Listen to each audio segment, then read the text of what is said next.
จาติว่าเป็นน้ำก็ลังว่าบาลอนเขียมปลาจาติว่าเป็นต้งเป็นนาบะมีแมงดาก็ลังว่ามีต้นเข้าจาติว่าเป็นเก้าไม้ใหญ่บะมีตกโต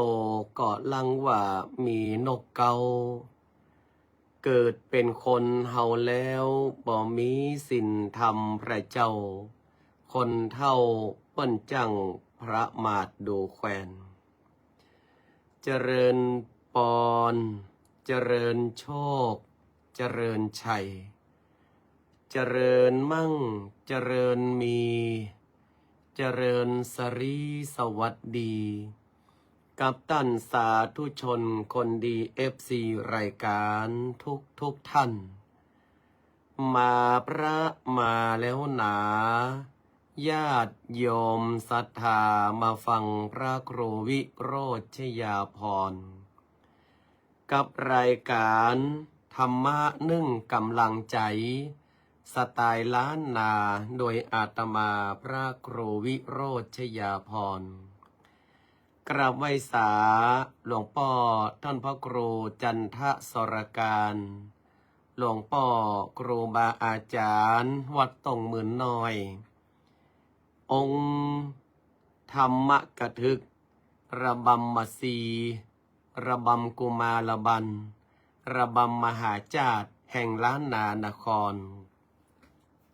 ครูบาอาจารย์พระเจ้าพระสงฆ์ที่ได้เมตตาฮื้อกำลังใจ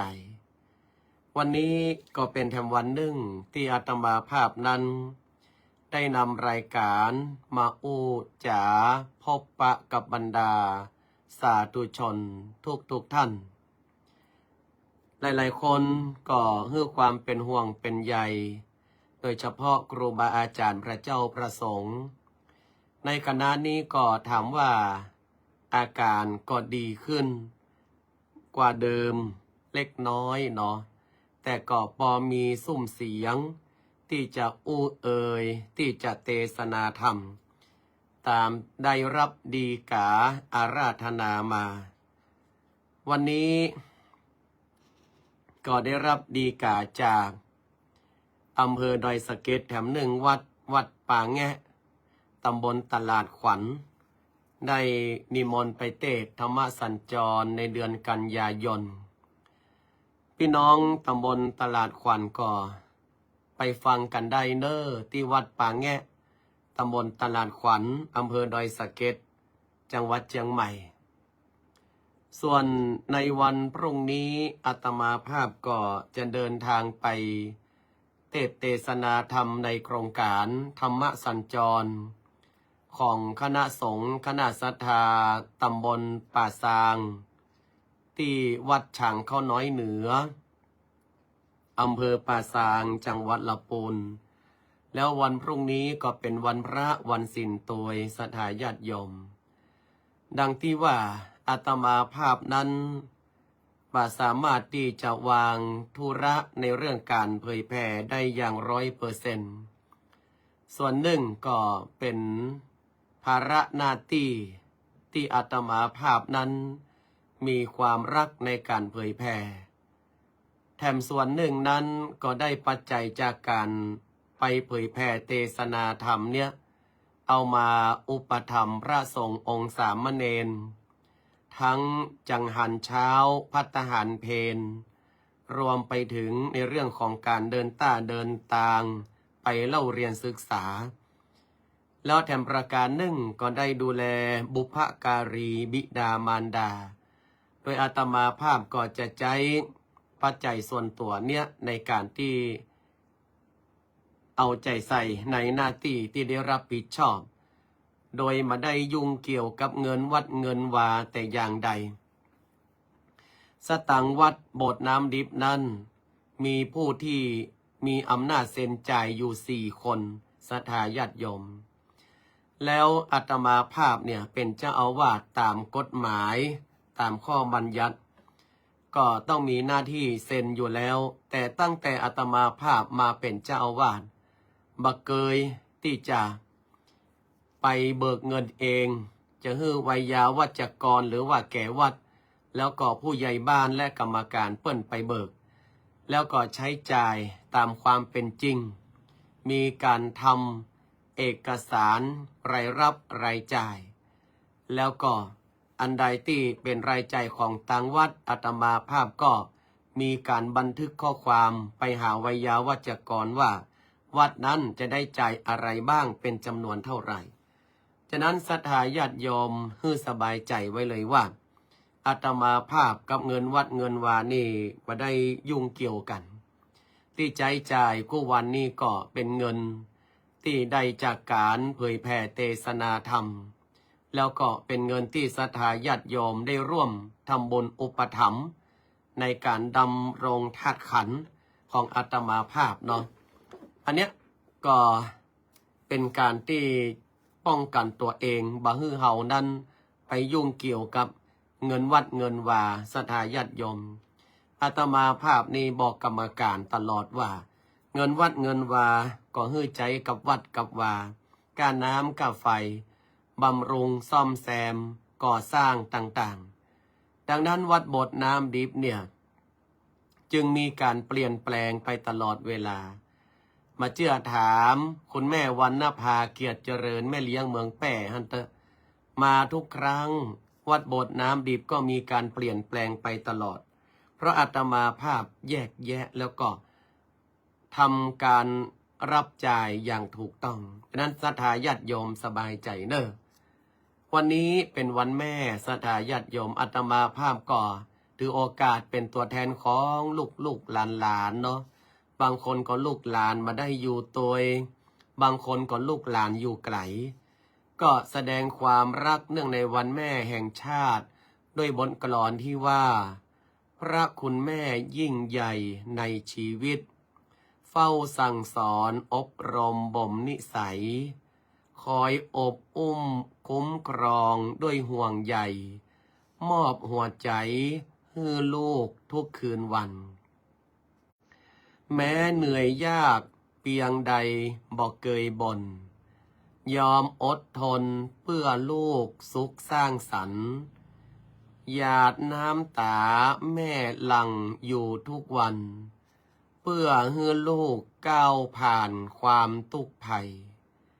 12 สิงหาคมวันแม่แห่งชาติขอน้อมนาฏรำลึกถึงพระคุณของแม่อันยิ่งใหญ่กราบแทบเท้าด้วยรักพักดวงใจฮือแม่ไซได้มีความสุขอยู่กับลูกไปยาวนานพระคุณแม่เปรียบดังพระอรหันต์เป็นมิ่งขวัญอันประเสริฐเลิศไพศาลลูกตุลูกพระลูกเนนขอตั้งใจทำดีเป็นพยานตอบแทนคุณแม่นั้นตลอดไปขอมอบความรักให้กับศรัทธาญาติโยมแม่ทุกท่านเนาะในวันแม่แห่งชาติในวันนี้เนอะวันนี้อาตมาภาพก็โทรศัพท์ไปอวยพรให้คุณนายวันเพ็ญเป็นที่เรียบร้อย เป็นประจำกู้ปีเนาะอาตมาภาพบ่เคยขาดมาว่าจะเป็นวันพ่อวันแม่แล้วก็วันเกิดของตัวเก่าอาตมาภาพก็จะโทรไปหาพ่อหาแม่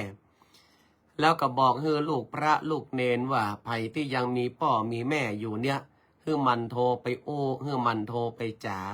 มาใจโทรไปกล้าขอสตางค์อย่างเดียวเนาะ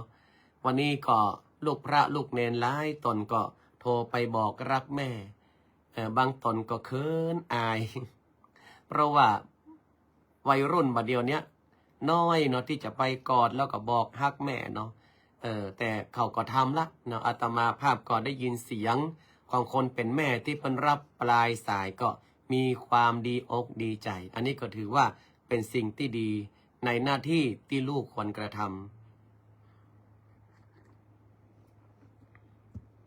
ำในค่ำคืนนี้อาตมาภาพก็จะพาศรัทธาญาติโยมทุกท่านมาฟังเรื่อง เรื่องหนึ่งเรื่องนี้ชื่อว่า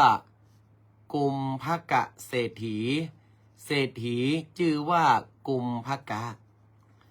ทำไมเศรษฐีกุมภกะถึงเป็นเรื่องเล่าในค่ำคืนนี้อาตมาภาพเปิงใจกรรมอยู่กรรมหนึ่งศรัทธาญาติโยมทั้งหลายกรรมนี้เนี่ยเพิ่นบอกว่า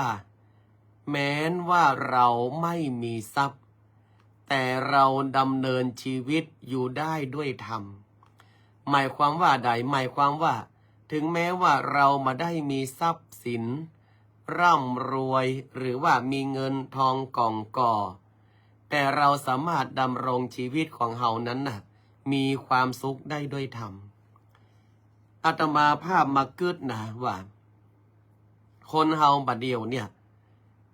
เป็นความสุขที่ว่าฉาบฉวยทั้งนั้นเลยเป็นความสุขทางโลกียะเมื่อมาได้ดังใจแล้วยะใดบัดเดียวนี้เกิดเหตุการณ์ที่ว่าลูกหลานเยาวชนละอ่อนทั้งจังหวัดเชียงใหม่เนาะที่ไปโพสต์หูปปืนแล้วก็มีการไปพิมพ์ข้อความว่าจะไปหนังเมืองที่เป็นข่าวนั่นนะคนตั้งหลายก็แตกตื่นกันอันนี้แสดงว่าเลี้ยงลูกด้วยทรัพย์มาได้เลี้ยงลูกด้วยธรรมดำเนินชีวิตด้วยทรัพย์อย่างเดียวมาได้มีธรรมเข้าไปกำกับมาปินิจพิจารณามันจะเป็นดังกรรมเพิ่นว่าสินธรรมบัพปิกมาโลกาจะวินาศอันนี้เป็นเรื่องแต่เนาะวันนี้แฮปปี้เบิร์ธเดย์เนอร์โยมแม่สมบูรณ์มาจ้าเนาะเป็นเมาฉลองวันเกิดอยู่ก้าคุณหมอชวีวันปันวารีเนาะวันนี้แฮปปี้เบิร์ธเดย์เนอร์ไปฝากมาลังเอาหน่อมาฝากแหมมากราบคุณแม่บัวคำพี่ลึกแต่เอาหน่อมาฝากเป็นหน่อให้หน่อซางเนาะจะเอามันหนาบหน่อล้ำๆสกรรมเหรอหน่ออัวอีอย่าป้นว่านะดังนั้นอาตมาภาพก็เลยจะเอาเรื่องเศรษฐีชื่อว่ากุมภกะเศรษฐีเนี่ยเอามาโอ้ฮือสถาญาติโยมได้ฟังแล้วมันจะมีข้อคิดเตือนใจในเรื่องของเศรษฐีชื่อว่ากุมภกะในเมืองที่ชื่อว่าราชคฤห์สถาญาติโยมในสมัยนั้นเมืองราชคฤห์เนี่ยมีโรคอหิวาตกโรคหรือว่าโรคท้องร่วงระบาดอย่างหนักเลยพี่ไอตู่สุราเสาคำเจ้าบ้านเจ้าเมืองนี่ติดโรคกันเป็นว่าเล่นเนาะล้มหายตายจากค้างโอดค้างโอยเพราะโรคนี้เนี่ยมันลุต้องลงต้องจนมีเหี่ยวมีแห้งคนตั้งหลายสมัยตะก่อนมาได้มีสุขภาวะสุขาพิบาลเป็นส้วมเป็นอันอย่างเหมือนบะเดียวอันที่ไปตันเข้าป่าตันก็ตันบัดตันก็เหี่ยหายยายหยาดเนาะเป็นปูดปาดเอาจนมีเหี่ยวมีแห้งพุ่นน่ะมันระบาดนักแม้กระทั่งว่าสิงสาราสัตว์งัวควายจ้างแม่ก็ปากันติดอหิวาตกโรคหมดมีอยู่ครอบครัวเศรษฐีอยู่ครอบครัวหนึ่งเปิ้นก็ป้องกันจัดดีอะนะโยมแม่สุแก้วเศรษฐีนี่นะเปิ้นป้องกันเปิ้นจัดดีแต่ยังว่านั่นนะโรคมันระบาดเนาะบ่สามารถที่จะป้องกันได้ทีนี้พ่อเศรษฐีแม่เศรษฐีก็เอาลงต้องแหละมาอู้กัน2 คนว่าเท่าเหยมาลังว่าเฮาจะติดโรคระบาดกันเฮียก้าอีโดคนอู้กันบะเก้าเนี่ยเท่าเหยเนาะข้าก็ว่าอันนั่นนะข้าก็เข้าห้องน้ำจนมีเหี่ยวมีแห้งมาเดียวนี่ตัวฮ้อนไข้ถ้าจะขึ้นมาลังเฮาถ้าจะมาป้นเฮียก้าเศรษฐี2พ่อเมียมานั่งอู้กันพ่อเศรษฐีก็เลยเอาทรัพย์สมบัติจำนวน40 โกฏเอาไปฝังไว้ก็ฝังไว้เพิ่นมีนามีให้หลายบ่แต่เพิ่นเอาไปลักฝังกำน้อยในตอนที่เพิ่นแข็งแรงนี่นะมาว่าให้ได้บ่แล้วเพิ่นก็ได้จดเอาไว้เป็นรหัสลับนี่เป็นรหัสลับจนกระทั่งว่าทรัพย์ฝังเรียบร้อยหมดทีนี้อาการก็โคม่ากะเศรษฐีกับ พี่สองผัวเมียอาการโคม่าละสั่นงอนละกุมภกะกุมภกะโคสกะเศรษฐีซึ่งเป็นลูกเนี่ยก็เลยเข้ามาหาป่อเอาผ้าปืดดังเนี่ยป่อก็บอกว่าลูกพ่อเจ้าอย่าเข้ามาใกล้พวกข้าเลยข้ากับแม่เจ้าติดโรคร้ายเสียแล้วกุมภกะโคสกะเศรษฐีก็เอากุมภะโคสกะเศรษฐีก็เอาพ่อเอ๋ยแม่เอ๋ยมาเป็นยังลูกได้ปิดปากปิดดังเรียบร้อยแล้วไม่เป็นไรเจ้าไม่ต้องกังวลยังไงเสียพ่อและแม่ก็ไม่อาจพ้นจากโรคระบาดไปได้เจ้ารับจดหมายนี้ไว้เมื่อหากว่าเจ้าออกไปพ้นจากเมืองราชคฤห์แล้วให้เปิดจดหมายอ่านเจ้าจงรีบไปกุมภะโคสกะลูกพ่อแม่ก็ให้อึกก็ป้อมมีแหงแต่ยะใดได้โรคมันรุมเร้านักกุมภะโคสกะเศรษฐีเนี่ยก็กำจดหมายสั่งเสียของพ่อของแม่ไว้แล้วก็กระโดดออกนอกบ้านขึ้นมาอาชาไนฮี่กับนี่นะพนะพดออกไปตังสารปีลีออกไปตังแม่ริมหิมเข้าไปตังเจียงดาวตาววาวเข้าไปใช้ประการไปแฮปปี้เบิร์ดเดย์ทูยูโดยแม่สมบูรณ์มาจ้าปุ่นดงปลันปุ่นเมื่อส่งลูกไปแล้วสองผัวเมียนั่นก็ตายตาลับนะตายแต้นะโรคนี่นะสมัยก่อนนะเนาะออกจากบ้านไปศรัทธาญาติโยมทั้งหลายกุมภะโคสกะก็เมาค่ะเอ็นดูพ่อเอ็นดูแม่เกิดเติงหาพ่อเกิดเติงหาแม่เมาให้เมาห้องเนาะกว่าจะทำใจได้นะเวลาผ่านไปจัดหลายปีกุมภะโคสกะจากลูกคนมีเงินเนาะเป่งใสไวยะหน้าใสอองตองอย่างพ่อครูวิโรจน์นี่เห็นไหมกลายเป็นคนมีหนวดมีเครากลายเป็นคนที่ซกกับรกกุมภะโคสกะเปิดจดหมายของพ่ออ่านนี่นะฮู้ว่ามันเป็นที่ฝังสมบัติของพ่อแต่กุมภะโคสกะเนี่ยไม่อยากที่จะเป็นเศรษฐีละเพราะว่ายุคนี้เนี่ยอันยังมันก็เกิดขึ้นได้ถ้าเขาฮู้ว่าเฮามีเงินแล้วมันมาฆ่าเฮาอย่าใดแม่ก็ประเดี๋ยวนี้ลองไผ่ใส่สร้อยเตียวออกนอกบ้านหรอกระเดียวก็หุยวักกะมาเดียวเนี่ยมันไว้ใจอันยังมาใจได้ยุคเขาอยากหมากแปลงสตัง10สตังซาวเขาก็ลูกก็จริงเอายิ่งสร้อยบาเดียวนี่คำบาเดียวนี่มันมีน้ำหนักบาทนักมันมีกาลากาแปลงนี่สำหายเนาะทีนี้กุมภะโคสกะดำรงตนเป็นคนตุกศรัทธาญาติโยมทั้งหลายวันใดมามีแต่ก็เดิกลักไปบ่อนเอามา100 200เนี่ยเอามาซื้อข้าวกินซื้อข้าวก็ไม่ใช่ว่าซื้อของดีนะพลางตัวว่าเป็นคนตุกคนอยากไปซ้อหับจ้างเอาจะมาหับจ้างยาการเนอะคนก็จะว่าเอาสตังค์ไหนมากินมาใจมาก็เลยไปหับจ้างจ่าบ้านก็คือพ่อหลวงบ้านเนี่ยล่ะก็เลยมีหน้าที่เคาะบอกเวลาเริ่มตั้งแต่1 ทุ่มก็เคาะโป๊กระวังฟืนไฟโป๊กระวังฟืนไฟถ้าไป2 ทุ่มก็2 กำโป๊กเนาะระวังฟืนไฟเนาะสุดคืนนะถ้าจนถึงเวลาตี 5ก็ตี 5เตื้อโป๊กนี่พ่อตั้งหลายแม่ตั้งหลายตื่นเนอตี 5แล้วฟ้าแจ้งแล้วสุริโยไทยไข่แสงใกล้แจ้งแล้ว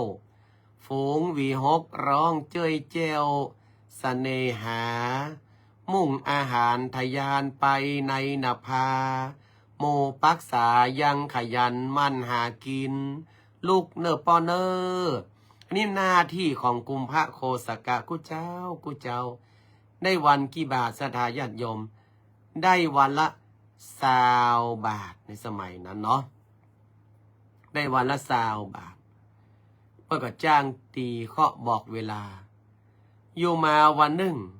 พระเจ้าพิมพิสารเปิ้นก็มาพักค้างอ้างแรมที่ในหมู่บ้านที่กุมภะโคสกะเป็นยามเคาะบอกเวลานั่นน่ะโป๊กโป๊กกันนะในขณะที่กำลังจะนอนกุมภะโคสกะก็ตีบอกเวลาตามปกตินั่นนะโป๊กโป๊กระวังฟืนไฟจะรับจะนอนถอดปลั๊กพัดลมเหียเนอแม่สีทอนเปรมจีดเนาะคุณจันจะรับจะนอนถอดปลั๊กเหียเนอนี่พระราชาได้ยินก็อู้กับนางสนมปริจาริกาคนรับใจว่าเจ้าได้ยินเสียงใครไหมได้ยินเพคะพระองค์เป็นเสียงของยามเคาะบอกเวลาเพคะข้าว่าไม่ใช่เสียงยามหรอกเสียงแบบนี้เป็นเสียงของคนมีเงินเจ้าฟังดูสิสกรรมก็โป๊กโป๊กระวังฟืนไฟจะรับจะนอนระวังฟืนไฟเนอโป๊กโป๊กเจ้าสังเกตไหมเป็นเสียงของคนมีเงินนางปริจาริกาเนี่ยหรือว่านางสนมเนี่ยมันจะเป็นคนมีเงินจะได้มันจะแต้มาแต้ดังกำพระเจ้าพิมพิสารว่าก็เลยลักไปพอว่ามันจะเป็นอย่างใดก็พระกุมภะโคสกะนี่ให้แต่งตัวมาลำซอมซ้อแต่งตัวมาลำซอมซ้อนะแล้วก็ไปถามคนตั้งหลายว่าคนที่ตีเคาะบอกเวลานี้เป็นไปมีความเป็นมาเป็นไปอย่างใดเพื่อว่าได้ข้อมูลหรอคนตั้งหลายที่เปิ้นมาขายข้าวต้มแกขายโอวัลตินก็สมัยก่อนเนาะขายเหล้าตองไงก็บอกว่าอันนี้กะชื่อว่ากุมภะโคสกะมันแยกการนี่เมินแล้วเหรอมันเป็นคนตู้คนผ่านมันเป็นลูกกำพร้าอย่าเขาเอ็นดูพ่อแกบ้านเอ็นดูมันก็เลยให้มันมาจ้างมันมาตีเคาะบอกเวลาวันเช้าบาทกำลังขึ้น50แต่ว่านี่เอ็นดูมันปริจาริกานางสนมก็เข้าไปกราบทูลพระเจ้าพิมพิสารตามกาลนะว่าพระองค์เพคะเสียงนั้นน่ะพระองค์คงฟังผิดไม่ใช่เสียงของคนมีทรัพย์มากหรอกเป็นเสียงของเด็กกำพร้าคนกำพร้าหม่อมฉันได้ไปสอบถามมาแล้วเพคะเจ้าช่างไม่รู้อะไรขอให้ดูเถอะนั่นแหละเสียงของคนมีทรัพย์เชื่อข้าสินี่ปึ้งเป็นพระราชาเหียตายแต่ศรัทธาญาติโยมหูไปหมดเลยต่อมานางปริจาคะก็มันจะเป็นอย่างไรก็เลยกราบทูลขอพระบรมราชานุญาตขอให้ไปสืบหาความจริงกรรมเหรอว่ากุมภะโคสกะเนี่ยตกลงมันเป็นคนรวยดังที่พระเจ้าพิมพิสารว่าหรือมันเป็นคนตุกคนผานดังกรรมเจ้าบ้านเจ้าจองว่าขอไปพิสูจน์เหียกรรมเติบกึดแผนในใจเรียบร้อยแล้วนะพระเจ้าพิมพิสารก็ได้ฮืออนุญาตนาง2 คนเนาะซึ่งเป็นปริจาริกานี่ก็ปลอมตัวคนหนึ่งสีเท่าหน่อยก็ฮือเป็นแม่แหมคนหนึ่งกำลังจิ้มริมพริมเพราก็ฮือเป็นลูกสาว2 คนเนี่ยได้มาตัวกันแต่งตัวมาล้อมซอมซ้อไม่ใช่ว่าแต่งตัวดีนะมันปลอมตัวหรอมาปะกุมภะโคสกะ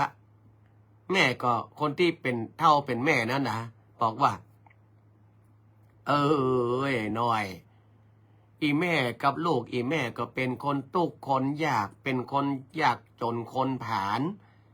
มาบ้านนี่เมืองนี่ก็ว่าจะมาขอทานจะมาขอข้าวขอน้ ไอ้น้อย มึงว่าอีแม่เขาควรจะไปที่ไหนอย่างใดอีแม่ของมึงชักเช้าได้ก่อนี่กุมภาโคสากะก็บอกว่ายายผมเองก็บอกให้มีนะยายโตเป็นไทเกอร์เนี่ยกินข้าวเจ้าสูงข้าวนึ่งเนาะว่าผมเองก็บอกให้มีผมก็ห้าจ้างตีข้อบอกเวลาเนี่ยอาศัยอยู่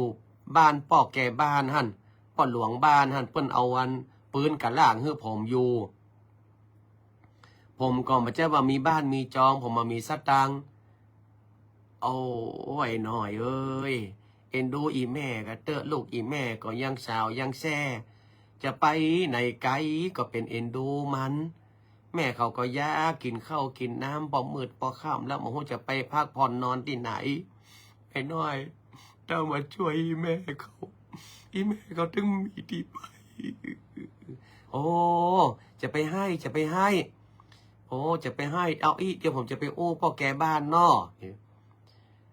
ไปอู้พ่อหลวงบ้านเรียบร้อยพ่อหลวงบ้านก็เอ็นดูก็เฮ้อเอาข้างที่กุมภาโคสกะนอนหั่นน่ะมันพอมีตี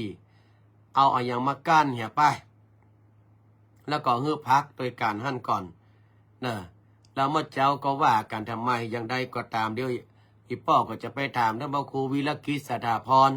ถ้าเปิ่นพอมีที่พักที่อย่างก็จะเฮ้อสู่เขาพักนออันนี้ก็เข้าล็อกกันเนาะทีนี้เขาก็ไปนอนพักหั่นน่ะนางสองคนก็ลักพอว่ากุมภโคสกะเนี่ยมันตุกแต่มันลักเอาสตังค์ที่ไหนมาจ้ะหรือว่ามันปลอมตัวหรือว่ามันตุกแต่กะตุกเข้าดินเข้ายากะเป็นมารับมานอนหมอบส่องเนาะผ่านไป2-3 วันละนางนั้นก็ตึงไปไหนก็เลยลวดหับจ้างตัวพ่อแก่บ้านนะเหียพ่อหลวงบ้านนะเหียอยู่มาวันหนึ่งก็อู้กันว่าเอาละเราจะพิสูจน์ละแผนนี้เป็นแผนสุดท้ายละหลังจากที่สังเกตมา2-3 วันมันตุกแต่เฮ้ยเฮโลมันตุกแต่เฮ้ยแต่บางวันมันก็สีมีเงินนะเห็นไหมเอาอย่างอีกคืนเนี้ยจะเป็นคืนผัดเด็ดศึกนะแม่หลวงสายฝนจันกุณะยมแม่พองชวี2 คนนี้จะเอาหูดำหูแดงจะผัดเด็ดศึกแล้วพอค่ำมาคนทั้งหลายสมัยปะก่อนมันไม่มีทีวีโทรศัพท์หรอกมืดมากอย่าเป็นรับเป็นนอนนะอีแม่เนาะก็แต่งไปเรื่อยขาเตียงของกุมภโคสกะนะกุมภโคสกะไปรับจ้างไปตีเคาะปิกมาโป๊กปิกมากะจะมานอนรับอีกสักหน่อยค่ะแม่นั่งเตียงตากไงบ่มเอาโหเตียงข้ายังมาฮักนี่อันอีแม่นั่นก็ไอ้น้อยเตียงมึงลูกแกปะเป็นยังอ่ะมึงนอนเตยลูกอีแม่หั่นบ่โหมันจะดีว่าลูกอีแม่เป็นสาวเป็นแซ่แต่คืนมันก็เป็นก้างเป็นจางนะถ้ามันเป็นอะไรอย่างมาอีแม่ก็ถ้าจะเอามาแปะอีแม่ก็จะนอนที่มึงเนี่ยไปถ้ามีอะไรอย่างก็มึงห้องอีแม่เนอะอีแม่อยู่ใกล้นี่มาได้รู้อีกกุมภาโคสกาก็อันก็ได้แต่ผมมาแยกอย่างเนอะเอโลแอนแล้วอีแม่ก็มาเจ้าว่าอย่างล้อเอโลนอนนั่นแหละกับเปลี่ยนที่นอนกันอีน้อยเนี่ยก็เดิกมากับลุยไล่นี่เนาะเข้าหากุมภโคสกะอันนั้นพวกก็มาเจ้าว่าพระอิฐพระปูนโลกุมภโคสกะอีน้อยนั้นลุยไล่มาหากับตึดปากตึกดังก็เอาแหละถาแลมแหละจนเรียบร้อยเรียบร้อยอีน้อยนั้นแต่งให้อึกต่อเยไดนั่นได้เมียบัดตันตั้งเนื้อตั้งตัวกุมภโคสกะก็มาจ้างยาใดก็ด้วยความเป็นปัจจัยก็ต้องได้รับผิดชอบเปิ้นคนเป็นแม่ก็บอกว่าไอ้น้อยมึงก็ได้ลูกอีแม่เป็นเมียแล้วมันก็มาเกยว่าได้ผัวเป็นตัวเป็นตนฮะอันยังก็มาใจอีแม่อูพีดมันก็มาเกยว่าได้ผัวสักเตื้ออย่างน้อยก็คือมันมีผ้าใหม่ขวาใหม่ใส่มึงพอมีเงินสักเล็กสักน้อยเอาผืนเดียวก็ได้ปะเอาบ่เป็นกาน้ำมูกน้ำนมไปแม่มาเอาย่างมึงก็เป็นคนตุกคนอยากหล่อป่ะเหรอกุมภโคสกาก็ลงแต่กะ ได้กะอันนั้นพวกมันจะไปซื้อผ้ามาฮื้อเลย2 คนมาได้สืบหาเก้าหาหักไหนอะลักทอมตัวกุมพระโคสกะนี่นะหันกุมพระโคสกะเตี้ยวไปในความมืดสักกรรมไปบ่อนเอาที่ในป่ากล้วยฮะไปบ่อนเอาไอ้ยามุเอามาใส่ธงไว้ตกมาเจ้ามากับได้ผ้าใหม่มาฮื้อล่ะอีแม่เจ้าว่านะ อันกุมผ้าโคสกะมาสักตังไหนมาผ้าเนี่ยรับจ้างตีเคาะตีเกาะมันใช่ซื้อได้ในแม่ข้าก็แหวอันน่ะเองทีนี้ก็เอาคนเนี่ยไปถ่อมตัวศรัทธาญาติโยมทั้งหลายจนหูความจริงพระราชาพระเจ้าพิมพิสารก็คนจุดไฟแหละแจงละแจงลึงกุมผ้าโคสกะกำลังเปิดหีบสตังพอดีไอ้ยาอาเตือเนาะเจ้าหยุดประเดี๋ยวนี้หยุดประเดี๋ยวนี้เข้าทหารตำรวจเข้าไปยับมันไว้พระเจ้ามีพิสารสั่งเด็ดขาดทหารตำรวจมายับไว้กุมภะโคสกะให้อากหรอจะไปเยี่ยผมจะไปเยี่ยผมอันนั้นมาตังพ่อตังแม่ผมอย่าจะไปเยี่ยผมเนอะจะไปเยี่ยผมเนอะตังพ่อตังแม่ผมไม่รู้คิงก็มีสตังเรากุมภะโคสกะแล้วจะได้ว่าทำตัวเป็นคนทุกข์คนยากพระเจ้าพิมพิสารบอกว่ากุมภะโคสกะก็บอกว่าขอเดชะพระอาญามาปนเกล้าสาเหตุที่ผมเนี่ยต้องปลอมตัวเป็นคนทุกข์คนยากเพราะผมหันภัยจากการที่มีเงินมีคำนัก1ถ้าโดนจุโดนหลอกมาจะยะใดเงินคำกำแก้วมันจะน้อย2โดนปล้นโดนจี้ไปยะใดดีมดีปาดคอผมตายเหรอ3ผมมาเป็นตาลับตานอนกะจะได้มาเป็นอะไรใจคล้องกับเงินกับคำเนี่ยมันเป็นภัยทั้งนั้นผมก็เลยมาบอกให้ภัยตะลงตนโยความทุกข์ความยากพระเจ้าปิมพิสารก็เลยบอกว่าโอ้กุมภะโคสกะกำกึดสู่นี่จัดดีแต่บ่มีเงินแต่ใจทำของกุมภะโคสกะคืออย่างมีสติปัญญาใคร่ครวญแล้วก็ทำอาชีพที่สุจริตไม่ยอมไปทำอาชีพที่มันบดีบางามโดยเฉพาะใจสติปัญญาก่อนใคร่ครวญเนี่ยเป็นสิ่งที่ดีที่สุดศรัทธาญาติโยมทั้งหลายกุมภะโคสกะก็กึดใจได้จะไปย่าผมเด้อผมมีเมียแล้วนะได้กันจ่องวันก่อนนี่มาได้กำลังเข้าใหม่ปลามันอยู่กุมภะโคสกะกำลังเข้าใหม่ปลามันอยู่พระเจ้าบิมพิสารก็ห้อง2 คนนั้นออกมา2 คนนี่กันเป็นเมียเจ้าวะอันนี้เมียย่าอันนี้แม่เมียอันนี้เมียอันนี้แม่เมียอ้าว2 คนนี้ว่าใดนาง2 คนนี้กับแต่งกายกลับคืนสู่สภาพเดิมในเมื่อเจ้าเป็นคนที่มีสติปัญญาข้าก็จะฮื้อปริจาริกานางสนมก้อมใจข้าเป็นเมียเจ้าจริงๆเป็นนางสนมกะเปิงที่ว่าเตอข่าวยงได้ลูกแล้วก็แต่งตั้งให้เป็นเศรษฐีในเมืองของพระเจ้าปิมพิสารเศรษฐีนั้นก็มีลูกมีหลานก็สอนให้อยู่ในน้ำในธรรมศรัทธาญาติโยมมีเงินแต่อย่ามาฟุ้งเฟ้อเห่อเหิมใจจ่ายให้มันพิจารณาให้มันรอบคอบเนี่ยศรัทธาญาติโยมทั้งหลายก็เลยบอกว่าตุกจะไปหนีมีจะไปอวดเนาะคนเฮาบางคนเนี่ยมีก็อวดล่ำอวดรวยสุดท้ายเป็นได้หลายๆคนเป็นข่าวเป็นคราวเป็นข่าวต่างๆว่าโดนจี้โดนปล้นหลายๆคนนี่โดนถึงขั้นว่าโอ้ทำร้ายร่างกายเนี่ยมีความทุกข์ก็มาต้องหนีศรัทธาญาติโยมโคสกะกุมภะโคสกะเปิ้นจะหนีความทุกข์นะเปิ้นยอมอย่างก็รับจ้างเป็นคนตีเคาะบอกเวลาไปหุ้กี่ปีปุ่นได้วันละ10ได้วันละ20ได้วันละ50เปิ้นก็ยังอยู่ได้ถึงแม้ว่าจะมีเงินกองโกดเปิ้นก็ยังข่มจิตข่มใจเพราะว่าหันภัยอยู่เบื้องหน้าแล้วแต่บัดเดียวเนี่ยเปิ้นก็เลยสอนลูกสอนหลานว่า เมื่อพระเจ้าปิมปีศาจพระเจ้าเป็นดินเปิ้นมอบโอกาสพระราชทาน ก็เลยกลับคืนความเป็นเศรษฐีแต่โอกาสที่ได้มาจากธรรมะที่อยู่ในจิตในใจฉะนั้นเฮาท่านทั้งหลายอายังก็ตามเนี่ยมันก็มาเหลือธรรมะขององค์พระสัมมาสัมพุทธเจ้าไปไหนเนาะ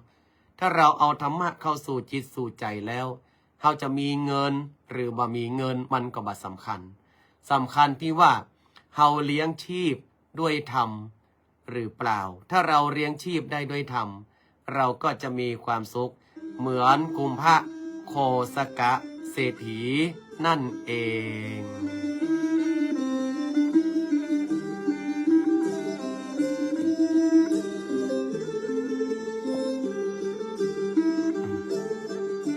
เวลาหมดเวลาเห็นแล้วเนาะสถาญาติโยมท่านสาธุชนทั้งหลายพรุ่งนี้ยุดรายการวันหนึ่งอาตมาภาพจะไปเทศนาธรรมในงานธรรมสัญจรคณะสงฆ์คณะศรัทธาตำบลป่าซางอำเภอป่าซางจังหวัดลำพูนเนาะแล้ววันฮือก็มาปะกันใหม่จะเป็นเรื่องราวของไผ่นั้นก็ท่าฟังเอานอสำหรับในค่ำคืนนี้โชคดีราตรีสวัสดิ์111บุญรักษา